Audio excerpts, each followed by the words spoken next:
అసలు ఏం జరిగింది పాడి కౌశిక్ రెడ్డి గారు అరెస్ట్? పాడి కౌశిక్ రెడ్డి గారు యాక్చువల్లీ నిన్న పాడి కౌశిక్ రెడ్డి గారు ఇక్కడికి పోలీస్ స్టేషన్లో కంప్లైంట్ చేయడానికి 3 o'clock వచ్చారు. మన ఏసీబీ గారు అపాయింట్మెంట్ తీసుకుని 3 o'clock ఇక్కడికి వచ్చి ఇవ్వకపోతే ఏసీబీ గారు లేరు. సో ఏసీబీ గారు సిఐకి ఇచ్చేసి వెళ్దామని కూడా సిఐ గారు కూడా వెళ్ళిపోతే కౌశిక్ రెడ్డి గారు సార్ మేము ఇక్కడ ఉన్నాము, కంప్లైంట్ వచ్చాము, కొంచెం వెయిట్ చేయండి అని ఏదో ప్రోటోకాల్ కోసం కొంచెం ఆగండి, వెయిట్ చేయండి అని ఇచ్చింది. ఫైనలీ కంప్లైంట్ ఇచ్చారు, చేసేసి వెళ్ళిపోయారు. ఆయన వెళ్ళిపోయినాక ఇవాళ మార్నింగ్ అక్కడికి వెళ్ళి ఏంటంటే ఈయన పైన కూడా కేసు ఉంది అంటే ఇక్కడికి వచ్చి ఆఫీసర్ని డ్యూటీ అది చేశారు ఇది చేశారని చెప్పాను. కానీ ఇప్పుడు మాకు ఏం ఎఫ్ఐఆర్లో దర్జ్ అయింది, ఎఫ్ఐఆర్లో ఈ సెక్షన్స్ పెట్టామని ఇప్పుడు ఏం రాలేదు. మేమే ఇప్పుడు ఇంటర్ ఏంటంటే కౌశిక్ రెడ్డి గారిని కోర్టుకి ఎందుకు తీసుకెళ్తారు ఎఫ్ఐఆర్ లేకపోతే?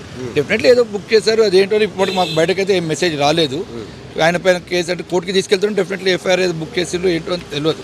కానీ కౌశిక్ రెడ్డి గారిది ఏం లేదు. అసలు బేసికలీ ఇప్పుడు ఎట్లా అంటే ఈ అరెస్టింగ్ ఎట్లా పోతుందంటే ఎవ్వరు వాయిస్ ఎత్తకూడదు గవర్నమెంట్ పైన వాయిస్ ఎత్తితే మేము నొక్కేస్తాము, మాకు మీరు ఎవరు వాయిస్ ఎత్తకూడదు అనే undemocratic way rule. It is not democratic but a dictatorial rule నడుస్తున్నట్టు తెలుస్తుంది, క్లియర్గా కనిపిస్తుంది. వాళ్ళు they don't want any MLAs to attend ఇది అందరిని అరెస్ట్ చేసి లోపడేసేయండి, మీరు నడిపించుకుని కంప్లీట్ చేయండి. మళ్ళీ అట్లాంటప్పుడు ఒక్కళ్ళు రెండు ఎందుకు అందరిని ఏదో ఒక చిన్న కేసు పెట్టి చేసి లోపడేసేయండి, పుట్టి మీరు ప్రవేశం అయిపోయినాక వదలండి అందరినీ.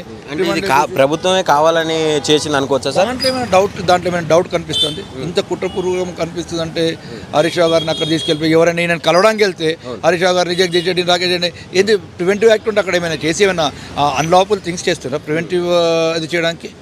ఎలా అరెస్ట్ చేస్తారు? అసలు ఏంటి అన్లాఫుల్ ఏం చేస్తారు? You're going to meet your MLA colleague, your సహచరుని కలవడానికి వెళ్తే మీరు అరెస్ట్ చేస్తున్నారు అంటే దాంట్లో అది లేదు కదా. అంటే ఒక ఎమ్మెల్యేని కలవడానికి పోయిన వ్యక్తులను కూడా అరెస్ట్ చేయడం అంటే అక్కడ ఏమైనా 144 సెక్షన్ ఏమైనా విధించారా సార్? అసలు అదే నేను అడుగుతున్నాను. అక్కడ 144 సెక్షన్ లేదు. నేను ఒక ఫ్రెండే అనుకోండి, ఫ్రెండ్ ఇంటికి వెళ్తుండు, ఒక ఎమ్మెల్యే వేరే ఫ్రెండ్ ఎమ్మెల్యే ఇంటికి వెళ్తుండు, వెళ్తే అరెస్ట్ చేయడానికి ఏంటి ప్రివెంటివ్ యాక్ట్ ఇక్కడ ఏముందని? అక్కడ 144 సెక్షన్ లేదు, ఏం లేదు.